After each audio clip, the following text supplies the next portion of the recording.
Okay, what's a bubble tube? A bubble tube is a tube filled with water that has bubbles floating through it. Okay?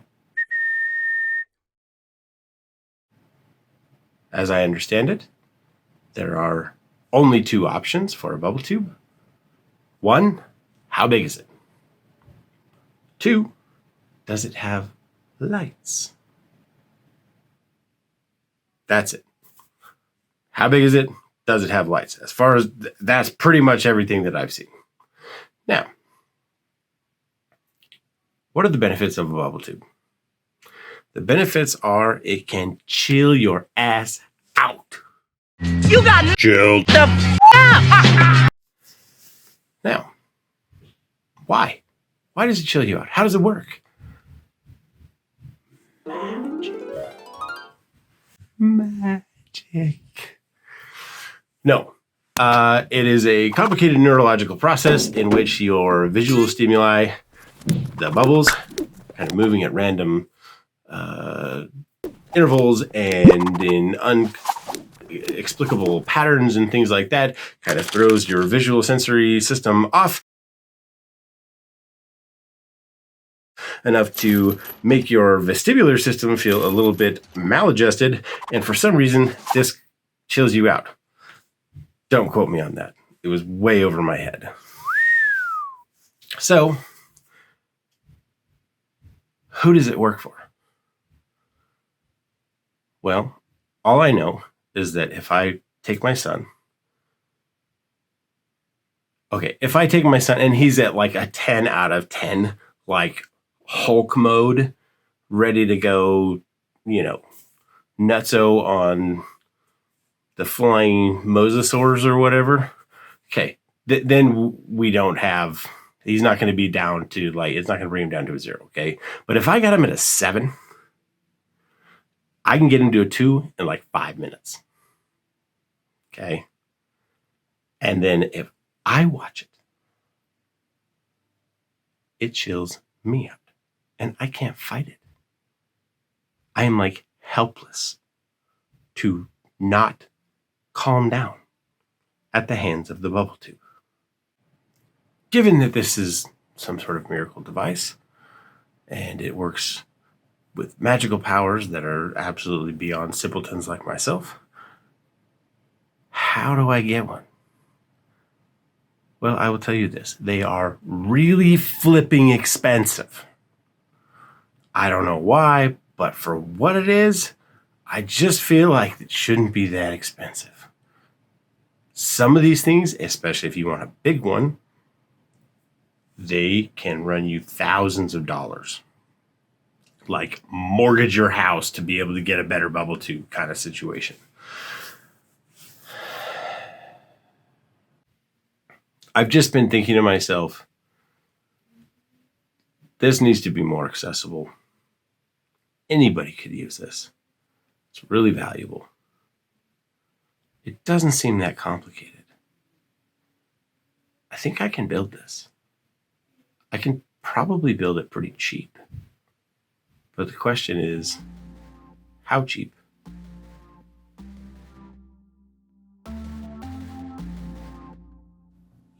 All right, let's get started with some bubble tube making.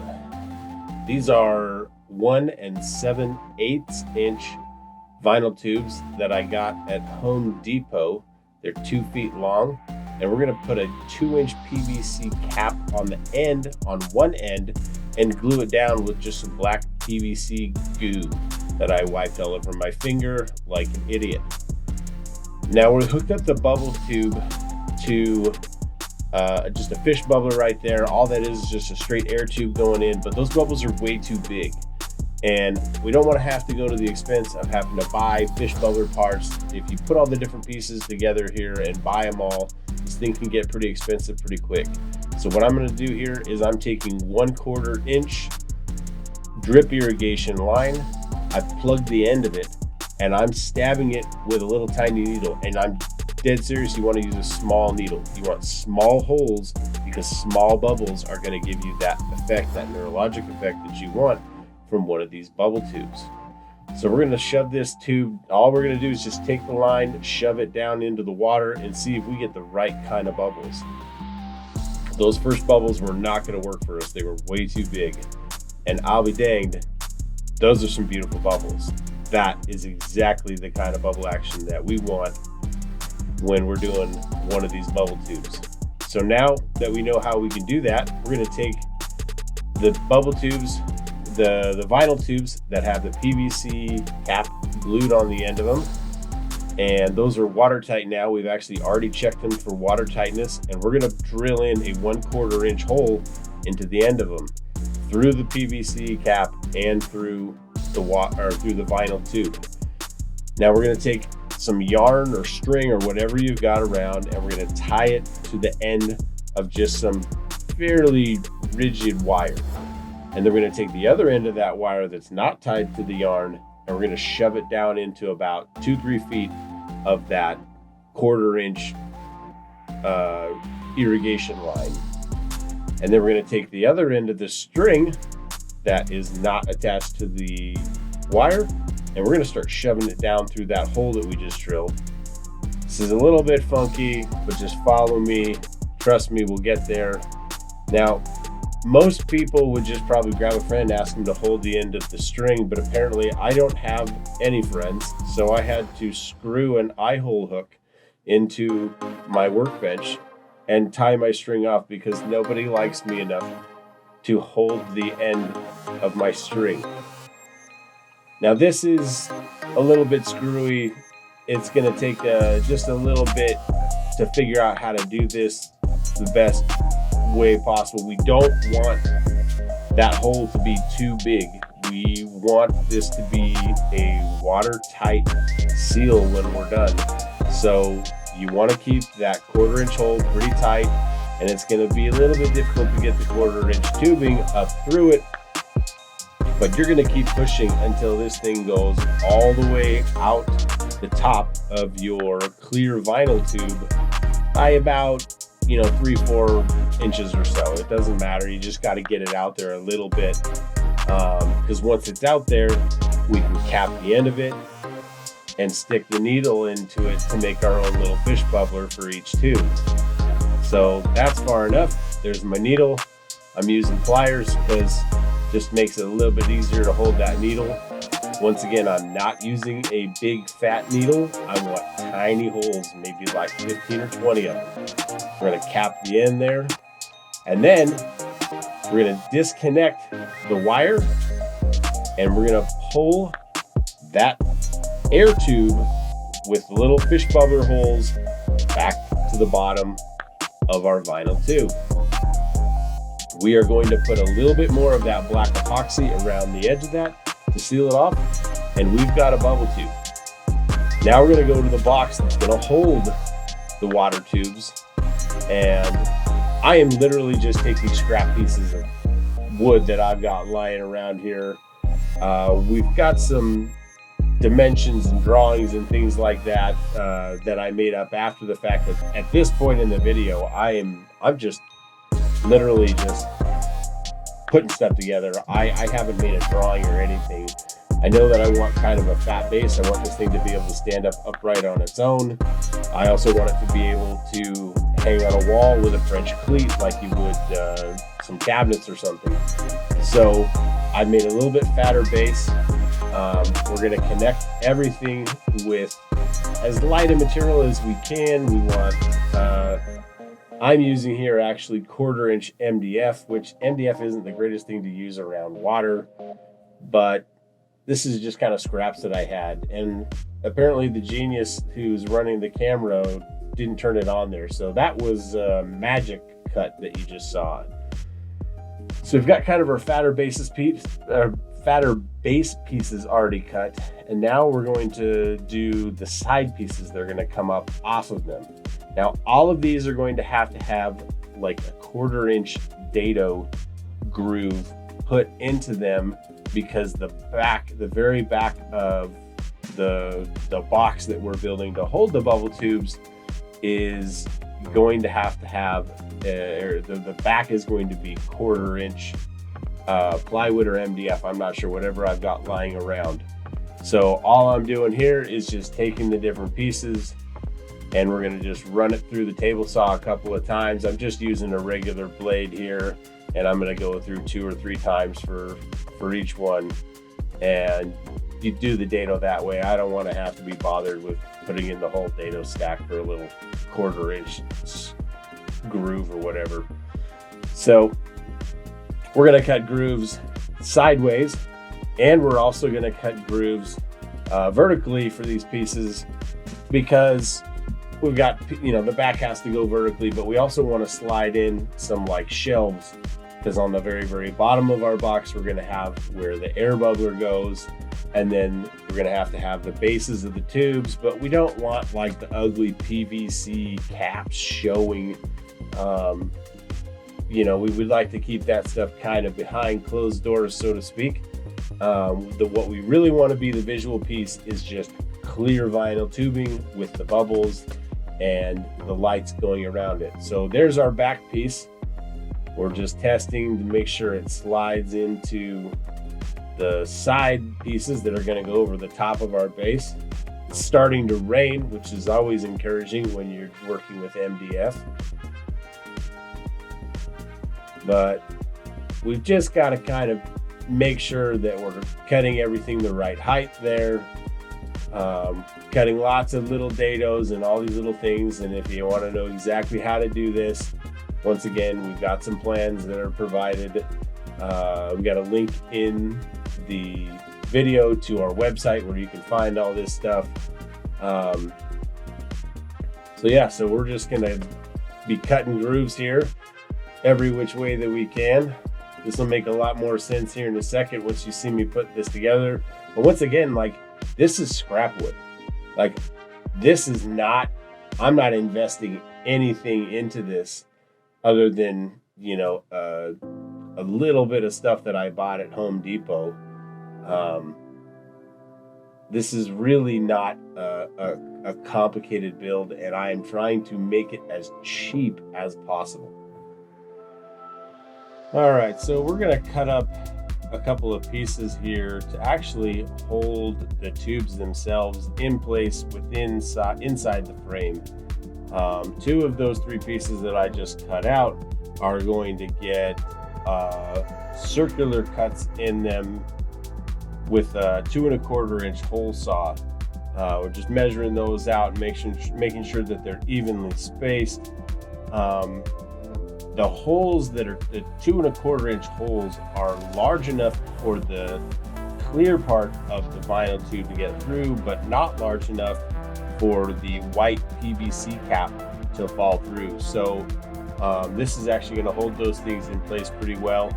And this is probably a really good time to start describing some of the thinking behind this bubble tube during this whole dry fit process here, because I'm just going to be kind of going back and making sure that the dados are cut wide enough and everything is going to fit together like I want it to before I do a full glue up.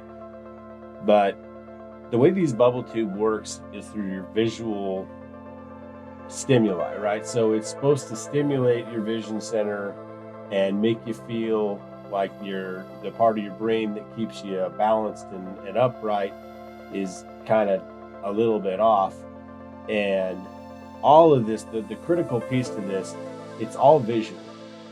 And if you get a big, fat, enormous bubble tube, it may be, 6 or 8 inches across, kind of 2-dimensionally. What you will see is 6 inches of visual from the left to the right. Now, those tubes, to get that kind of span across the diameter of that tube, you got to have a really big, very expensive tube. We can get the same 6 inches out of 3 bubble tubes that are 2 inches wide, or 3 vinyl tubes that are 2 inches wide each, and have the same stimulus coming in front of your eyes, but you can do it at a fraction of the cost. You do have to play around with some tubing and some things like that, but that tubing is really cheap and it takes a little bit of legwork to get it done, but it is unbelievably cheaper to be able to do it this way versus pay for these big acrylic or glass tubes. And the fact that we're using vinyl makes it so much safer. The plastic, the clear vinyl, it is almost impossible to break. I literally sat and beat on it with a baseball bat just to see what kind of abuse it could take. And if you've got somebody that you're building this for that has the capacity to kind of just maybe get a little physical with something from time to time, you don't want something that's going to break or chip or leave sharp edges or anything of that sort. That's the last thing that you want, especially when you're using this particular device to chill them out and calm them down. So these vinyl tubes are really, really important just from a safety standpoint to make sure that nothing gets too dangerous in the worst case of a scenario. So I'm gluing this thing up here now. I make a horrible, stupid mistake. I actually glue too many of the pieces together. And this is the first design that I ever put together all the way glued up. And I didn't realize that I had to leave some of these pieces out in order to be able to get the tubes in. So you can't glue the whole thing up without the tubes in. That's just gonna leave you with a frame and nothing to look at. So don't worry about it. I figure out a little bit of a hack. It's not pretty in the end, but this is actually the version that my son liked the most. Before we get to the end of the video here, you'll see several different versions, iterations of the same thing that I ended up making.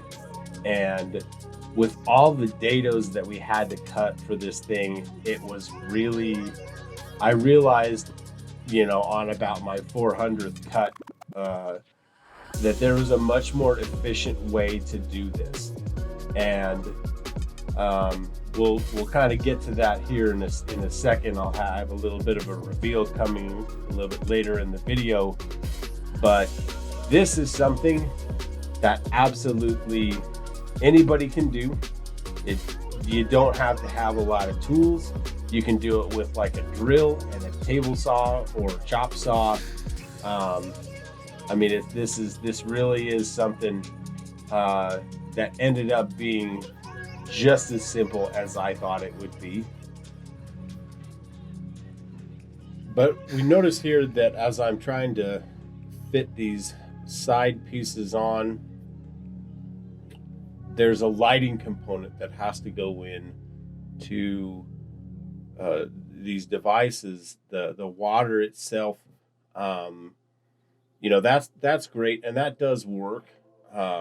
But they tend to be a little bit more potent, a little bit more of a strong visual stimulus when you've got some lighting. So I found a strip of LED lights that I could slide in here. So I actually put a second dado around that will kind of be inside of the dado that already existed there for that back piece to fit into. And we're going to try and slide the LED lights into that. And I was just kind of concerned that rope light or that LED strip would not quite look the way that I wanted it to without having a little bit of a recess. Ironically, though, it ends up looking fine either way. The secondary dado was not really super necessary. I ended up kind of scrapping that in the later versions and iterations because the LED strips, they're pretty low profile, and to be honest with you, once the lights turn on, you can't see them anyway. The lights are really the focal part. You can't see the strip that the light's coming out of. And these things are much more potent and useful if the lights are dimmed around them. So the big thing is, getting those lights to work and getting them in the right places so that they're getting the optimal visual effect on the tubes themselves and the bubbles, and just really kind of keeping the attention of the person that's using them to chill out a little bit.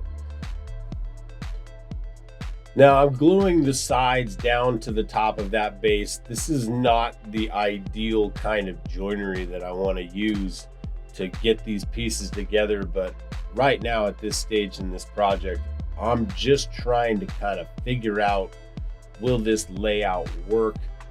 How do I put this together? Is if I put these tubes like this together, is it going to have the same visual effect that you would if you had one big tube? I'm not sure how functional this is going to be. This is very much my experimental phase. I'm just kind of using scrap wood that I've got laying around, trying to put something together in a way that might be a little bit unconventional and see if it works. So this is the point at which I have realized that I have just glued everything together with no tubes in them, and I can't get the tubes in.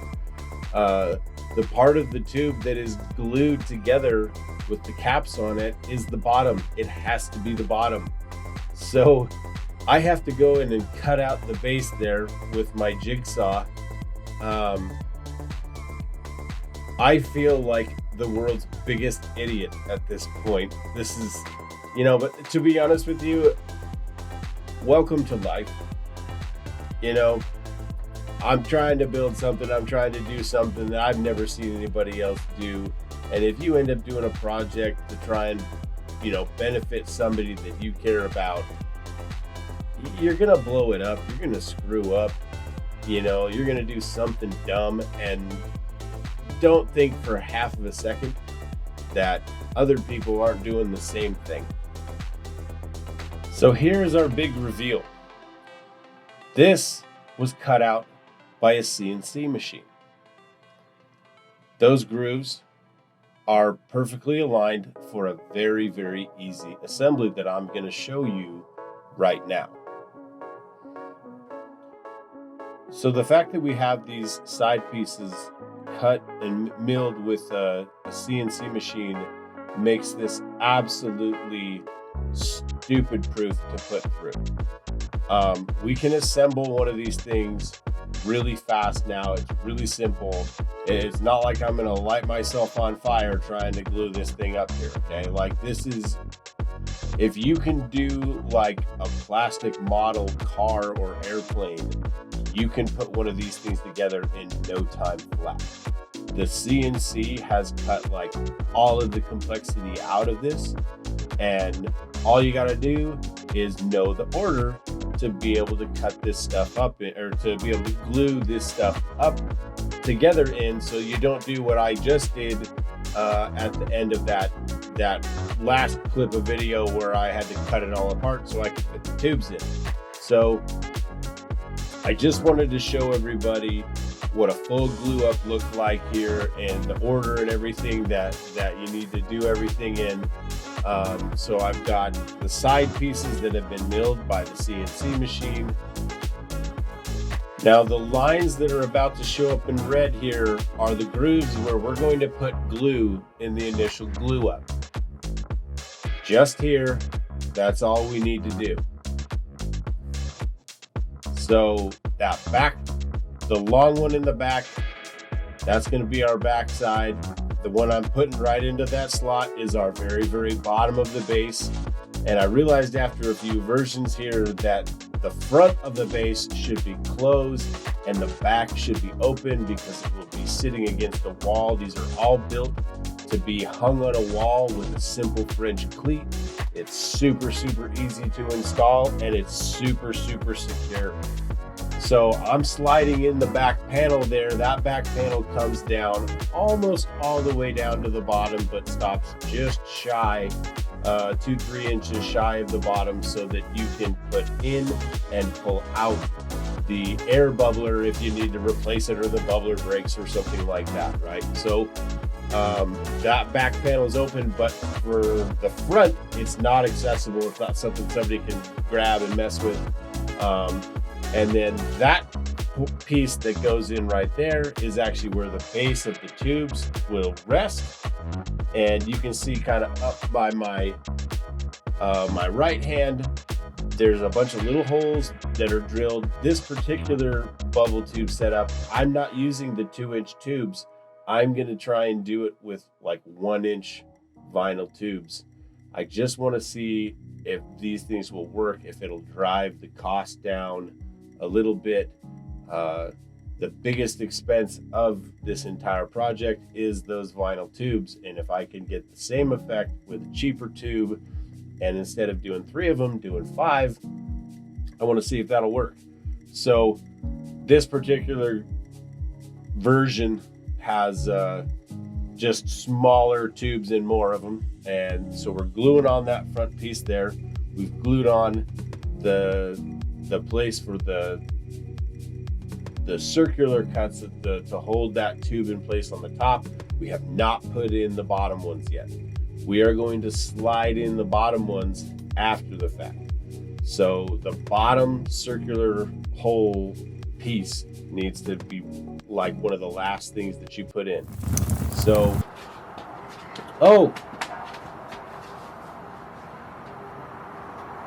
yeah, I just lit myself on fire.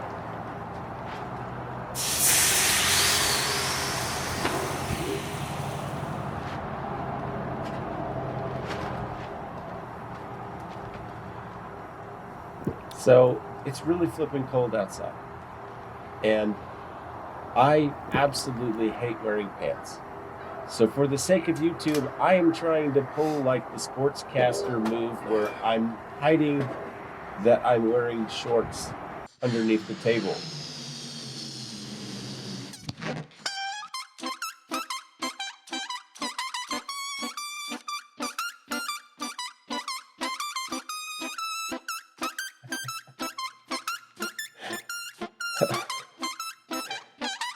Yep. You can be a jackass for YouTube.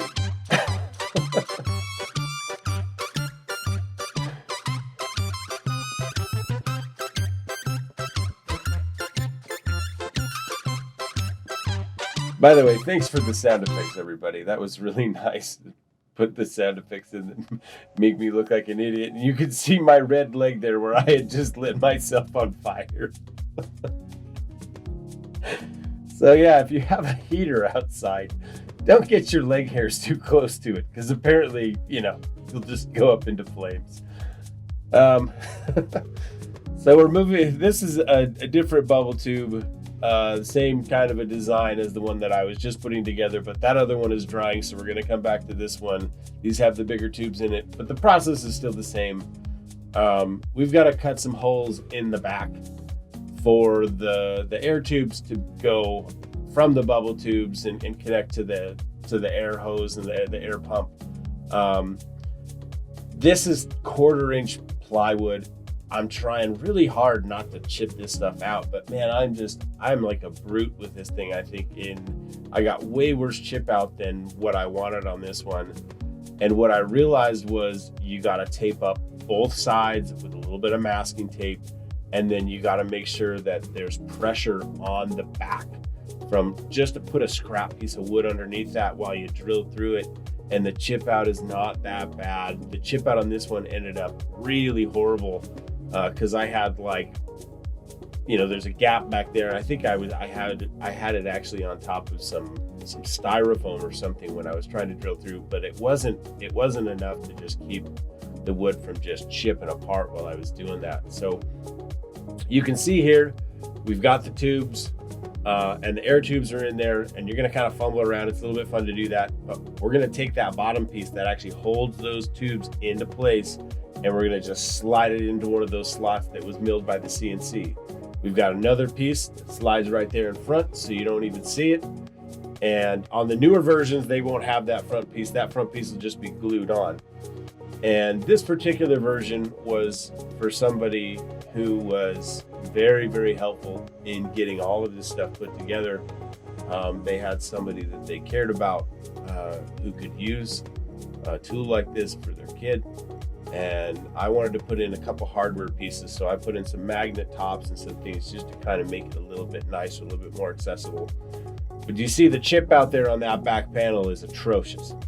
That won't happen if you tape up both sides and then you put pressure on the back as you drill through it. But we got to get this thing all plumbed up for the air pressure, the air flow to come from that pump. So we have 3 valves that we put in. We connected a valve to each one of those lines. That's critically important. And then you can see down where the tube from the air pump comes out. We've spliced that line off in kind of any which way we could. I'm trying to keep it really cheap. So I'm just using like cheap fixtures or fittings from like drip irrigation systems, because you can buy those things for like pennies. And I want to make sure that thing doesn't stick out too much. So I just got a little clamp that I'm screwing onto this onto the box there, and that's going to keep it kind of all those tubes up flush against the back. And then those valves are really important though, because you want to be able to control the air pressure, and it's not going to just evenly go everywhere. You want to be able to dial those things in so the right amount comes to each one of those tubes. But right now is time for a big thank you, because the person who made this all happen is this guy. This is Sean. He works at my local Home Depot. He's one of the managers over there, and he saw me fumbling around like an idiot in one of his aisles, trying to somehow come up with an idea of how to do a bubble tube cheaper. He came up with the brilliant idea of using these vinyl tubes and sent me packing on my way with about $50 worth of free merchandise, because he just felt like what we were doing was important. And this is the final result.